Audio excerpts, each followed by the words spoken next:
Welcome back to Forever United TV, FUTV in the house, live with your Manchester United updates. Tonight in the live show, we are talking about Liam Delap and his preferred choice and where he is going, Bruno Fernandes, and what's happening with him. An update and ultimatum for Bruno Fernandes, it would seem. So Ruben Amorim's INEOS review or not? We'll talk about that as well. Contrasting reports on that. And we'll make our own minds up what we think of Ruben Amorim maybe on the show as we talk about that story as well. So Jim Ratcliffe versus INEOS. Want to dive into that piece from The Athletic and what they were talking about. 20 years on, 2 decades of Glazer ownership at Manchester United. Sadly, we are at that point. We're not celebrating 20 years. We're basically looking back on what was the nightmare. That's what The Athletic have done as well. But some interesting extracts from that article I want to talk about regarding Sir Jim Ratcliffe, the Glazers, and the different approaches that have been made and where The Athletic are actually going with it as well. Of course, alongside all of your live comments, and please do, if you are catching up, get involved in the live chat as well. We have a double dose of content tonight for you all as well, because straight after this show, we're going right across to Football Talks. Yes, it is coming. The summer is coming, so Football Talks takes on a new lease of life alongside Forever United TV. More work for me, but it just means I get to talk to you lot already for longer. The link is in the live chat. You will be redirected anyway, so if you haven't already, come and join us for that. That's our other channel, which will be in overdrive from now on. So yes, that's going to be daily content also. Here we go. Let's get into it. I wonder how many here we goes we're going to get from Fabrizio Romano this summer. Anyway, that's an interesting one. Cannot wait to press my here we go button for Manchester United. We know that Matheus Cunha is on his way to Manchester United. The rumours alongside that, when that news broke, were predominantly around Liam Delap, Manchester United's preferred striker option, simply because it was a player that met the profile. He's young, Premier League proven, and is affordable. Now, we were waiting with 2 Premier League clubs fighting for the Champions League and his signature. Now, it has been Chelsea and Manchester United. There is interest from every other club, but it does look like it came down to United and Chelsea. Now, we have an update from Ben Jacobs, and the update from Ben Jacobs and on TalkSport from Alex Crook on this one was that it's Liam Delap, and this came out earlier today. I wanted to talk about it tonight while we had a bit more time, though. If you haven't already watched back my video from midday today, that was on Antony and the possibility of him going Barcelona. I know, like, seriously. Where did that one come from? Go watch that after the show. Many of you have already. Thank you already for them views, everybody. But Manchester United, according to TalkSport, Ben Jacobs, Alex Crook, are saying, and Ben Jacobs has been pretty upfront with this news on Liam Delap. We do have a poll running right now as well on Delap, whether you would prefer him or not. Prefer him with a number 9 on his own or not at all. They're your options in the poll. He prefers Man United, apparently, according to Ben Jacobs. And Alex Crook saying he's leaning towards a move to Manchester United more. And the story is that Manchester United are confident that they can wrap up the signing of Liam Delap this summer. Now, moving forward into the summer transfer window, Manchester United, dependent on what competitions they're playing in, and why we would get a report like this when United are not confirmed in the Champions League, I do not know unless something has happened behind the scenes. TalkSport, Fabrizio Romano, David Ornstein, everybody of any credibility that has talked about Manchester United's transfers, that has talked about Liam Delap in particular, have all said the same thing. And that would be that Liam Delap is waiting to see who is playing where next season. So why would them same reports, or people saying them reports and reporting on Liam Delap coming to any other club in the Premier League, now all of a sudden go towards leaning towards Manchester United when there is nothing confirmed for United next season? Has something changed behind the scenes? Now, I've talked about this aplenty before, and I can only guess, and I'm not saying that this is true, I'm only saying what I feel, and obviously we know this is fact because other contracts with big players have got these clauses in them where they can move on if a certain target hasn't been met by that particular club within a certain amount of time. Victor Gyökeres, for instance, has a 2-year clause in his contract where he can move to, say, one Premier League club or other big club. So there was a list of clubs, apparently it was a half a dozen that were on a list after 2 years. Sporting would not stand in the way of Gyökeres moving to either of them clubs. Now, this could all be negotiated in for Manchester United. Liam Delap is young, and United are committing to putting him into their front line. If he goes to Chelsea, he's fighting alongside Nicholas Jackson, who has done all right this season for Chelsea. At United, he walks into the team, and he's competing and playing for Manchester United from the get-go. Now, that obviously is a big pull, I feel. And you're playing in a system that, well, I don't know if it suits him yet. Ruben has obviously spoken to him before, spoken to representatives before. As we know, Sporting were trying to buy Liam Delap last season.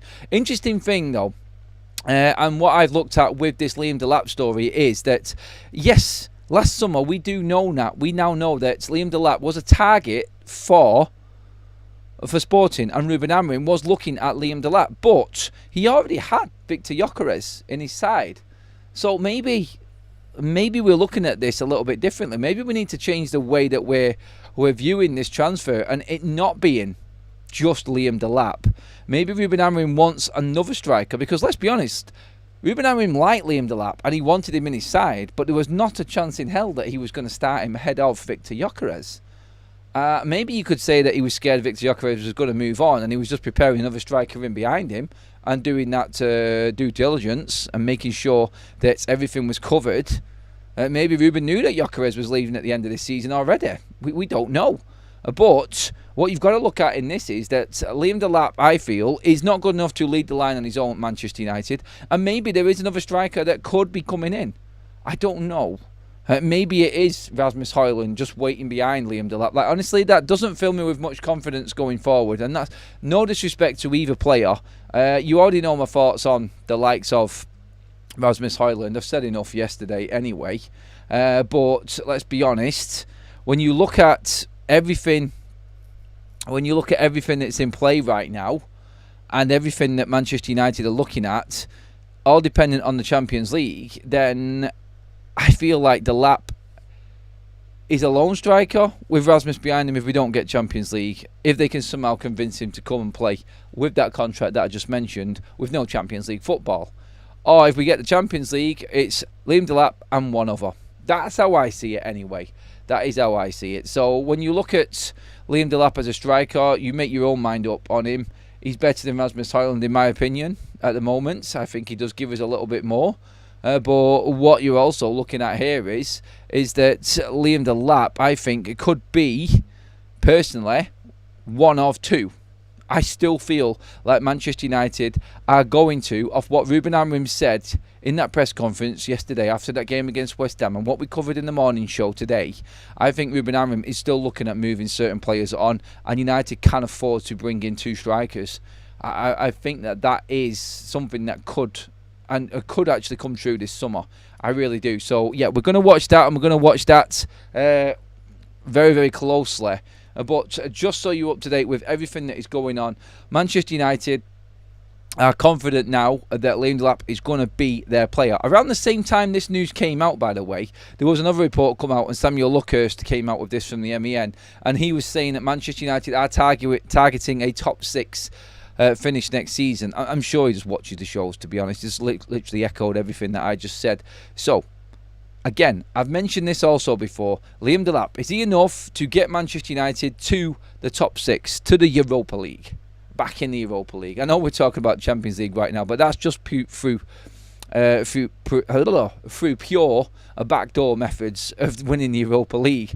And we know that Manchester United's books are projected and balanced upon Manchester United after next season, United consistently being in the Europa League, and then finances that come from that. So that's Manchester United's outlook financially. Next season, we are targeting a top six. Whether or not Samuel Luckhurst has looked at this and just said, well, going off what they've said in them projections, I'm guessing that they mean they're going to get a top six, and that's what the target is. The only reason I'm mentioning that alongside Liam Delap right now is because we've talked about Gyökeres and we've talked about Osimhen. Osimhen and Gyökeres are Champions League strikers who you want in your side to compete at the top level. Do you need that quality of striker to get you into the top six? At the moment, honestly, I would say yes, because we're that bad, really. But when you look at it, maybe United are looking at this another way, and this was the plan all along. They just didn't count for Manchester United to being so poor this season and the back end of what this season has been. And Liam Delap, they see suffice for getting them into the next stage of their development and where they want to be, which apparently is top 6. So, is Liam Delap, chat, the right type of striker to come in if United want to move up to the top 6 alongside other signings? Obviously, he's not going to do it on his own. Let's be realistic with this here. But is Liam Delap that man to get Manchester United back into the Europa League? Let's get some chat flowing on this one as well. Quickly, let's just have a quick look at the poll while we're at it. Loads of votes in already. Do you want Liam Delap? Yes, 17%. Yes, but only with another number 9, 54%. And straight out no matter what is 29% of the vote right now. Peter says, going straight to the point, Ruben can't say that yesterday and thinks Delap is the solution. Then he will get sacked. Well, this is where you sort of have the debate, isn't it? If Ruben Amorim is targeting big changes and Manchester United need to get better, look, I believe that Manchester United will perform better if we changed 6 or 7 players in that starting lineup and brought in players of the quality, not the quality, like, well, they are quality, but bringing players in at a level like Delap. If you had 5 or 6 players in Manchester United starting lineup that were willing to do what Liam Delap does in his position and work as hard as they possibly can in that system for that manager, Manchester United would be in the top half of the table right now, rather than the players that we've got. We just don't have the right mentality players in this football team. So, yeah, you can argue whether you think Liam Delap is going to bridge that gap and what Ruben was talking about yesterday. It's a good point, actually. Delap is exactly like Højlund was before we signed him at this club. He's hilarious. No, he's not. No, he's not. I get what you're trying to say, Red Boy, but he's not. He scored more goals, and he scored more goals in the Premier League. He wasn't an unknown who scored 9 goals in his best season ever in Atalanta with nobody seeing him apart from that 1 year. Like, Liam Delap has done that 1 year, yes. He's cheaper by more than half the value of Rasmus Højlund, and he's got a better goal record in a better league than Rasmus Højlund. He is not in the same position, in my opinion, as Rasmus Højlund was when we signed him from Atalanta. I have to call that one out. It's not. Hi Adam, I don't have an issue with going after Delap, but not as our main number 9. Rasmus or him as a second striker. We have to go after Gyökeres, Osimhen or David, and with Cunha in there as well. Yeah, I agree. We do need another 2 forwards in alongside him if he is going to come in anyway. But yes, that's where Manchester United are at.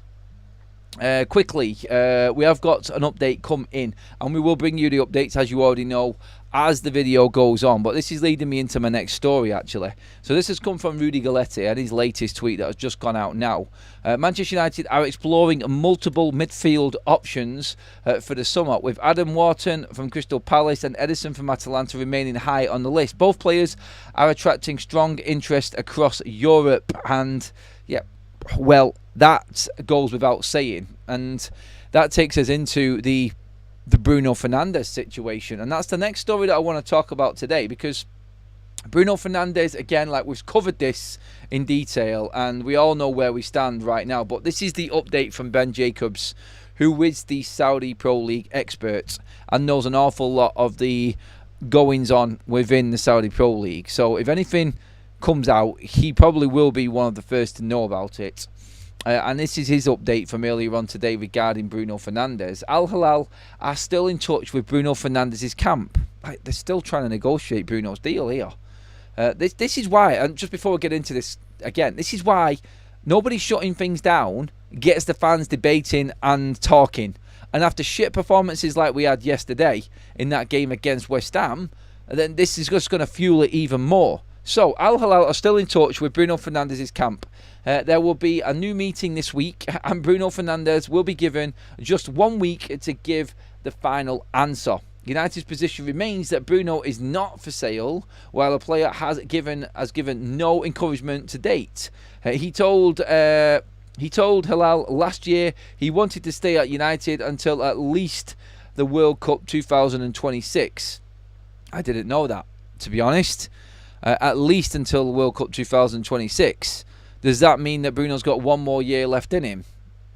At least is the key phrase there, I think. So that's a minimum.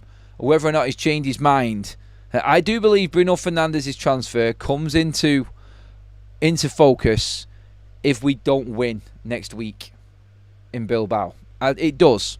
Sounds crazy. That sounds really close, doesn't it? Literally just over a week away until that final, and the whole transfer window is set, and we're ready to go with whatever budget we've got. We know who we're going to get, basically, don't we? Near enough, anyway. But yeah. So Bruno Fernandes has said previously to Al Hilal, and that was last summer, that he wants to stay at Manchester United until at least the World Cup 2026. Now maybe Bruno Fernandes was thinking he's not going to get into that World Cup team in 2026. Is that going to be Bruno Fernandes' last World Cup? Well, if you look at what they're doing with Ronaldo, you could say no. So he's pretty safe. And with Ronaldo playing in Saudi Arabia as well, it doesn't look like it is a similar situation to what we've got in England, where you have to be playing in one of the top European divisions to actually get a place in your international side. With Portugal, it seems different. Ronaldo has set a different standard altogether. And even if Bruno goes to Al Hilal, he probably will still, in fact, be in that side in Portugal in 2026. Well, in their side in the USA, sorry. But yes, that's what I feel Bruno Fernandes was thinking about last summer, possibly. But I think everything's changed. The environment's changed completely. Manchester United, I think Bruno Fernandes was thinking maybe we're going to see out another season with Ten Hag. Everything's changed in season. Look, I'm not saying he doesn't like Ruben Amorim. Maybe he has a better relationship with Ten Hag than he does Ruben Amorim. He actually has come out and said he doesn't talk to Ruben before. He just talks when necessary. Like Ruben, according to a lot of people at Carrington, is very, very to himself and doesn't like to speak to too many people apart from his own team of coaches and people he's very, very close to. So I don't know. I'm only guessing why Bruno Fernandes would even be talking to Al Hilal still. But Ben Jacobs says that Bruno is actually still talking to Al Hilal, and they're going to give him a week to make his decision. Now, obviously, a week means Manchester United will know exactly what we're doing next season as well, because Bilbao would have been on the horizon, that we would have played Tottenham, and near enough the end of next week, when Bruno has to make this decision, going off what these reports are saying, United will know where they are, and Bruno obviously will know what he's doing then. Whether that determines what actually happens, we don't know. I've just got a horrible feeling that this place is going to just turn sour instantly as soon as Manchester United lose that final, if we do lose it. I don't want to be in that position, but I feel like there's a big chance that we could be going into the transfer window. And Bruno Fernandes being sold could cover an awful lot of Manchester United's issues when it comes to affording other players. We've talked about it before. Just wanted to give you your full update on that one as well before we moved on. But let's get some more comments on that side of things as well, everybody. Bruno Fernandes has got a week to make his decision after the talks this week. So we're guessing that them talks are probably going to be around about, what, Wednesday, Thursday. That gives him a week, which covers the Europa League final. Couple of days then before the end of the season. Like literally a week on Sunday, this is all done. And the pain ends. This nightmare season is over. Will we have a trophy at the end of it? That's the key question. And I think that is key in Bruno Fernandes' decision making as well. Nico, stop talking garbage, mate. Honestly, I'm just going to tell you straight out. United snooping at players, at Chelsea snooping at United is the short summary of the summer transfer window. Yeah, Tobias, you could say that. Chelsea just waiting around to see what happens with Manchester United. Like, Chelsea's season won't be over by next Wednesday. Chelsea's season will still have a lot to play for going into that last game. So, yeah, what we're looking at here is two different teams in two different markets right now. Chelsea looking, well, after that defeat to Newcastle, not as safe, just about safe. And Aston Villa really, really coming down on them. But Manchester United could have a big say in this end of season. And this is why United will not win either Chelsea or Aston Villa, because they are both fighting for that last place in the Champions League. And United will be resting players. And I said it this morning, if United cannot beat West Ham with a near enough full strength side, and we're going up against Chelsea and Villa, we don't stand a chance against them two sides. Not a chance in hell. We will be battered by both, I think. Yeah, just a quick one as well regarding updates on Casemiro. And it's not updates on Manchester United. As we know, earlier on today, while we're talking about the midfielders, earlier on today, we were...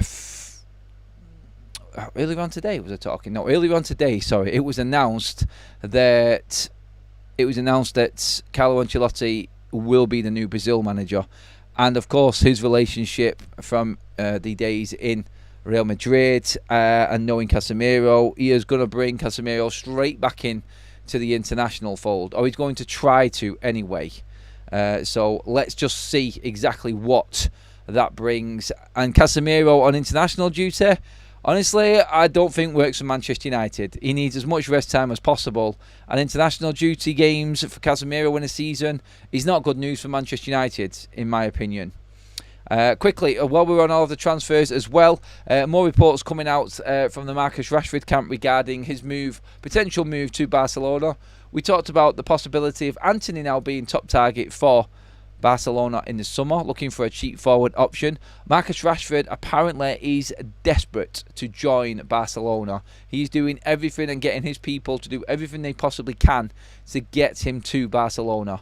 So that is where we're at with that. Regarding United's other forward options, Victor Osimhen, Chelsea have scheduled what is being called crunch talks as two Plan B options emerge. Now, that's a story that's doing the rounds. I don't know if this is off the back of what's going on with Manchester United and Liam Delap. I'm only looking at everything that's in front of me right now.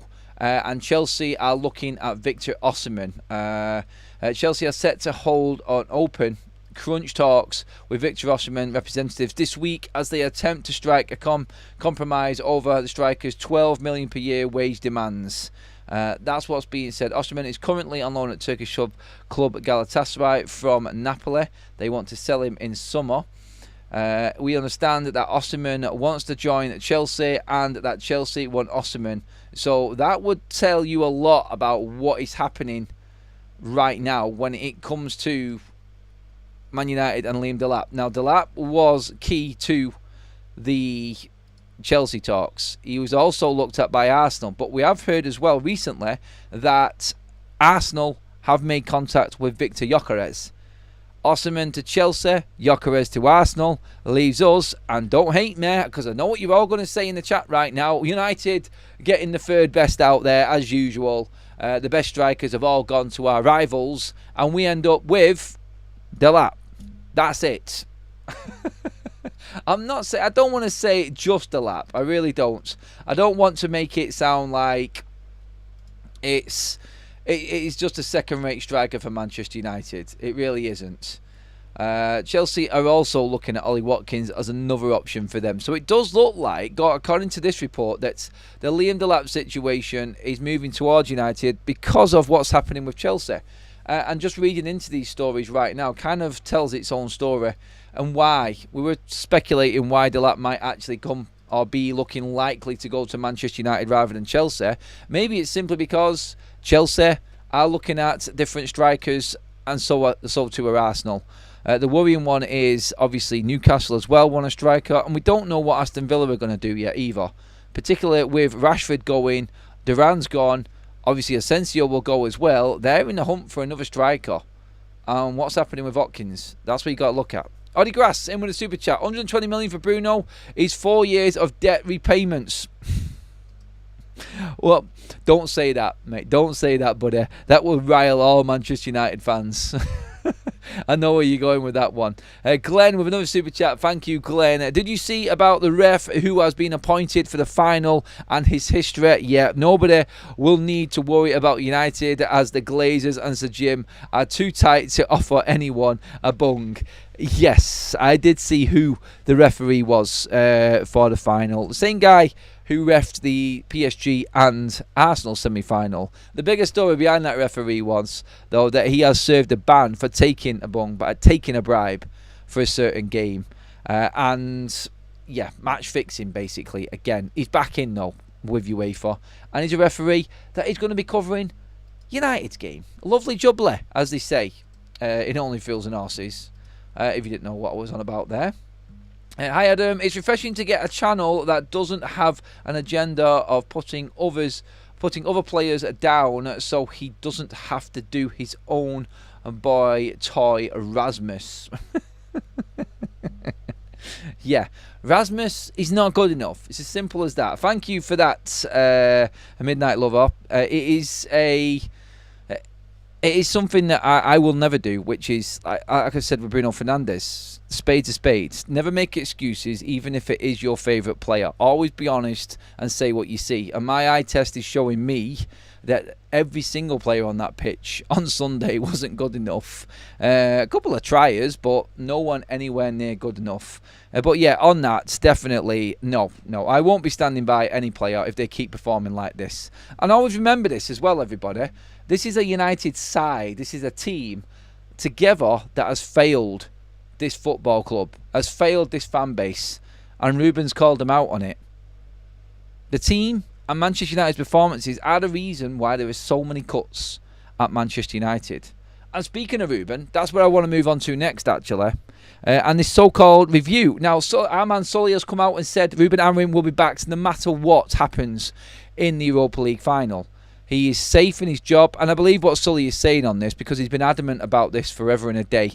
With everything that's gone on, Ruben has got a lot of space with inside Ineos because of when he came into the club, and they're willing to give him the time. Now, Disco Dave of the Mirror is saying that there will be a review on Ruben Amorim by Ineos at the end of this season. As to what? You're not going to sack him at the end of the season. Ruben is safe. I am with Sully on this one, and I think he's definitely right that he has got a lot of credit in the bank with Ineos. Now, the fans are turning, and we know the fans are turning. Quite rightly so. Man United have lost 17 games this season. It's not on, and we're playing shit. So you do have to look at Ruben in some aspects. But he said it himself yesterday in that press conference, which we covered this morning, where he said that you might as well give somebody else the job if we are still playing like this and the same culture is here at the start of next season. So there is a lot of effing work to do in this summer, and Ineos are the ones that everybody's going to be looking at, not Ruben Amorim. Ruben will be judged when he has all of his players in place. That's it. And that, I think, is going to be when we all see what Ruben can do or can't do. And I'm not just saying he's going to smash this simply because he is going to be getting new players in. Like, it doesn't matter. Like, he has still not shown us that he has got this system. I can see him trying with certain things, and that, I feel, is going to be proof in the pudding and the eating again, isn't it? Really, Ruben's system, does it actually exist? Well, if he gets the players that we're supposedly getting, and the backing that he's supposedly going to be getting this summer, then everybody's going to expect Ruben to deliver. And if he doesn't, I said it before, I'll say it again, I think he's going to be gone by Christmas. I really do. We are going over on to football talks right after this show. We've got a bit more time to run here yet, so I'll talk about a bit more yet on the show and get a few more opinions in. But we're talking quite a lot on football talks after this. Transfer season is here, so we're looking at everything that's going on in the Premier League. So extended content for you all tonight, everybody. So make sure you're comfy, grab yourself a drink as well. We go around about 7ish on football talks as well. So plenty to talk about there on that, including some breaking news on a former Manchester United manager as well, sadly. But yeah, more on that to come. Dan says, I just hope Ruben's words yesterday get through to the players who stay and the board to back him 100%. There are players that are probably right behind Ruben Amorim within this squad already. I'm sure there are players that are 100% behind Ruben. I do think there's a few. Not many, but it's fine picking them out. That's my concern. It's getting them players, isolating them players, and getting rid of everybody else that's the problem. I don't think he can get rid of everyone, and all the bad eggs are not all going to go in one summer. And then he's got to deal with that player still hanging around and managing this squad as he goes along. That's what he's up against. Block says, my only worry, Adam, is Amorim's system won't work in the Prem. It will work in the Prem if he gets the players. Otherwise, he's gone. Simple as. I think that's the only way I can answer that, Block, buddy. He has to believe in his philosophy. He's right in believing in his philosophy. And if he gets players in and it fails, then he's failed as a manager. And nobody will complain if Ruben leaves. If United are still performing the way they are now, with new players in, then he's had fair judgment. And he's had fair amount of time like other managers, I feel. Well, no, he's not, in a way. But I said this before, he has lost all of his get-out-of-jail cards. He's lost all of his grace period. He's pissed it up the wall, basically, by writing the Premier League off. And it's a massive risk. Massive risk. Because now, as soon as it starts to go wrong next season, these fans will be on him. And they will be baying for blood. Honestly, I don't see Ruben surviving. If it gets anywhere near what it is now, going into like September and October next season, I think he's done. I don't think they'll stand for it. We do like ruining careers. Still, Rasmus was supposed to be a development player at the time he came in. Was it? He was 75 million, mate. He's come in as a number 9. We gave him the 9 shirt. For Manchester United to do that, they must have thought that he was going to be Manchester United's number 1 striker, mate. So really, he's not. When you spend that amount of money, he's not a development player. You can't even call him that for that money. And I know his age, I know where he's come from, but if you're going to spend that money, you have to be convinced. So the club never had any plans for Rasmus Højlund to be a development player or play behind somebody else. Otherwise, they wouldn't have spent that amount of money on him, I don't think. I don't think we should have sacked Ten Hag, and I don't think we should sack Amorim. But the good thing about Ten Hag sacking is that Sir Jim Ratcliffe understood that managers need time. I do think we should have sacked Ten Hag, Sophie, because he was making excuses for what decisions he had made, and he had lost his way completely. Ruben's standing his ground, no matter what's happening. That's the difference between the two managers for me, and why I want to give Ruben his chance more. It was right to sack Ten Hag. He was walking down the deluded road for me completely. I still think the 2 in central midfield thing in the Premier League is going to be a sticking point unless we get 2 world-class central midfielders. We can't carry on with a central midfield that can't control a game on the ball. No, we get overrun in midfield. Cal's right on that one. You have to buy absolute quality if you're going to stick with this. Midnight Lover, welcome to the Members Club. That was gifted by London. Absolute legend. Right, want to move on to the story that The Athletic put out regarding the, not the tug of war, but the details of the 20 years of the Glazer ownership of Manchester United, and then Sir Jim Ratcliffe and Ineos coming in, and what this means for Manchester United. It basically is an article that was put out by The Athletic. Odie Grass, thank you for that membership. Looks like you gifted one to yourself, mate. How does that happen? That's weird. Back to The Athletic and what they said. It was like the Glazers allowed Sir Jim Ratcliffe, and in this article, they have quoted people in Manchester United that would not give their names for obvious reasons. But these are Manchester United people that are close to Ineos and the Glazers that The Athletic have been talking to here about Manchester United. Everything and every role of every Glazer member and everything that they do is basically Joel and Avram, and that's it. That Joel, apparently, according to The Athletic, is a hands-on, loves Manchester United, is obsessed with Manchester United. Clearly not, to be honest, because you would have been at a new unveiling. But an interesting one in this was a line that came out of it where it was like, with the minority shareholder trying to announce, or actually no, announcing a new stadium development without any actual backing or funding, go and give it a go if you want. The Glazers didn't go anywhere near this announcement because they didn't want anything to do with it, because there was no actual financial backing for it. Ineos were the sole drivers behind this. So Jim Ratcliffe was the one that wanted this. And it is a fascinating piece, and you do have to read the detail of it. But quite interesting on the stadium side of things. The Glazers have given full power to Ineos, and that's come from an insider. They are running everything. It's not just the football side of things. Basically, they broke it down as Manchester United had over 300 million in the bank in cash before COVID hit. They then lost pretty much all of that in the playing behind closed doors season of COVID, and then coming back into the Premier League eventually. The Super League was the bailout that failed, so they had to go into selling the football club. And in this, they looked to actually give INEOS their share off the back of a committed cash injection into the club, which pretty much covered the loss from COVID, which was exactly 300 million what Sir Jim Ratcliffe has put in.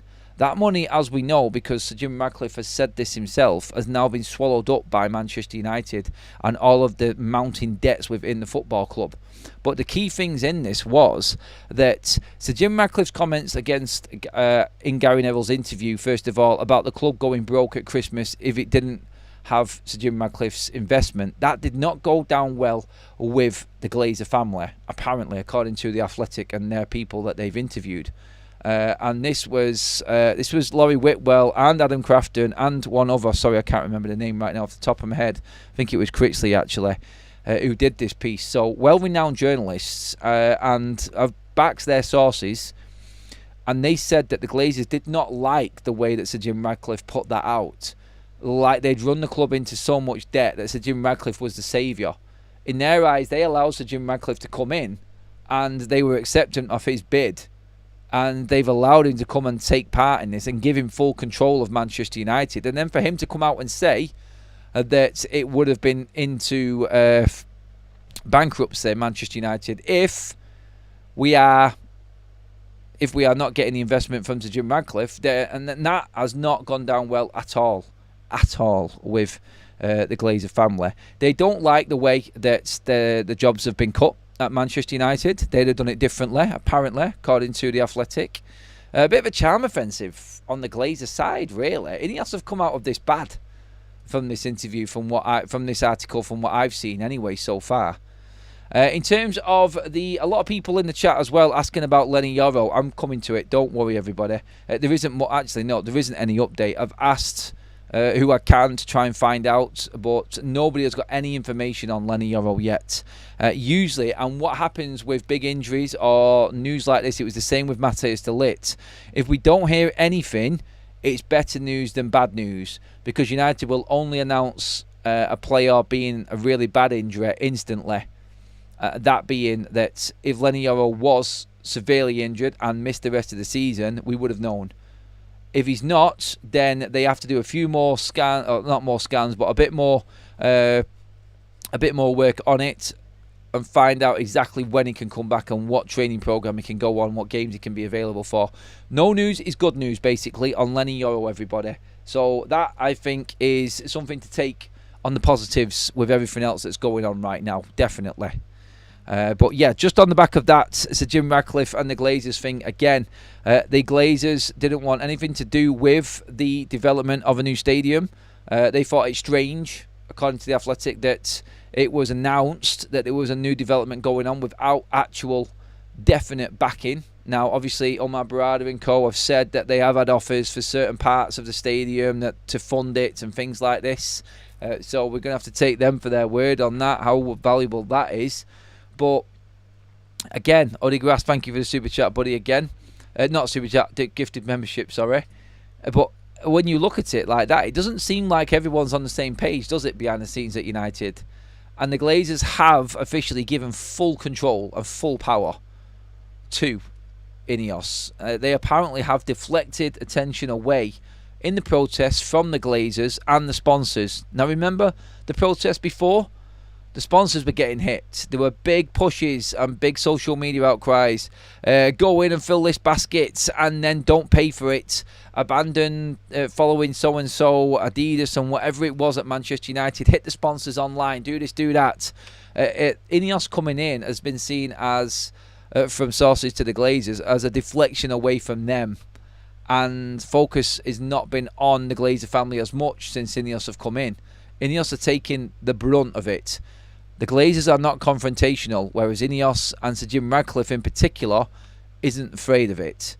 That's the difference in the ownerships of the INEOS side to the Glazer side. You have to read into all of the article. It is fascinating, some of the detail in it, particularly in what the actual Glazer family's roles are at the club, or lack of, in terms of roles. But the big points to take from it was the Glazers were unsure about the new build. They didn't like the way that INEOS were doing the job cuts. And they have given full power and full running to Sir Jim Ratcliffe and INEOS. They didn't like the fact that he said his money has saved Manchester United, though. So relationship-wise and what's going on there, I'm sure it's still all right. But the sources close to The Athletic have said that it didn't go down too well. So that, basically, is where the ownership of Manchester United is at. God knows. God knows anyway. But yes, when it comes to everything else that we've spoken about on the show today, Ruben Amorim is going to be back in the summer. He's embarrassed where his team is, and he said yesterday he needs big changes at Manchester United. They have to be brave in the market. Liam Delap looks like he's going to be one of them changes earmarked for Manchester United, moving towards United rather than Chelsea or Arsenal. Is that because, though, Osimhen looks like he might be going Chelsea and Gyökeres might be going Arsenal, and we get Delap? That's not going to please a lot of United fans that I know of anyway. Bruno Fernandes will have until the end of next week to make up his mind about moving to El Hilal. That according to Ben Jacobs, and what the negotiations and meetings, yes, actual meetings this week between Bruno's representatives and El Hilal. He is talking to them. It's quite scary. The previous meetings last summer said he wanted to stay at United until 2026. What's changed? Has anything changed? Casemiro is going to be taken back in by Ancelotti into the Brazil international squad, it seems. Not good news for United if we're keeping Casemiro next season. I think we all know why. Fitness-wise, we need him absolutely on point. Now that, everybody, pretty much sums up our show this evening. All that's left for me to say is absolute legends, a lot of you. Thank you so much for taking part. Great comments, great chat. We are now going to be moving across to football talks for the next part of tonight's content, talking about the transfer window and other Premier League clubs, in particular Liverpool as well. So if you want to carry on the conversation, bring up some points in that, do join us. We are flying across there in just a moment's time. Thank you, everybody. Make sure you give this video a like on the way out. And also make sure you hit that subscribe button as well. I'll be back here on FUTV in the morning. But for now, we're jumping across to football talks.